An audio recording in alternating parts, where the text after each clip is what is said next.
আপাতত এখন আছি হাওড়া স্টেশনে। আমার সঙ্গে আছে সৌম্য।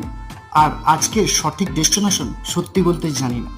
প্রচন্ড গরম, যদি থাকে হাতে একটা শশা, আর স্টেশনের বাইরেটা সত্যি অপূর্ব। হাওড়ার ফেরিঘাট থেকে দুটো টিকিট কেটে নিয়ে হাওড়া ব্রিজের সৌন্দর্য দেখতে লাগলাম। তারপর কখন জানি টাইম কেটে চলে আসি এই পারে।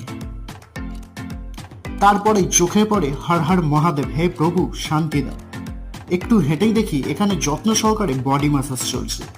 আরো একটু হাঁটতে চলে আসি এইরকম একটা গলিতে। বলছে নাকি এই দোকানেই অরুণদা থাকে, আর যেহেতু রবিবার ছিল সেই কারণে বন্ধ। আরো 10 মিনিট হেঁটে পৌঁছে যাই স্প্ল্যানেটে। জোর কদমে চলছে পুজোর শপিং। টেস্টটা মেটানোর জন্য এটা দরকার ছিল। হেঁটে হেঁটে সন্ধ্যা নেমে এসেছে, আর কত ঘোড়া এখানে দাঁড়িয়ে আছে। এবার বুঝলাম মেন ডেস্টিনেশনটা ভিক্টোরিয়াই ছিল, কিন্তু এ তো নো এন্ট্রির বোর্ড চলছে। Bad luck. যাই হোক, ভিডিওটা ভালো লাগলে চ্যানেলটাকে সাবস্ক্রাইব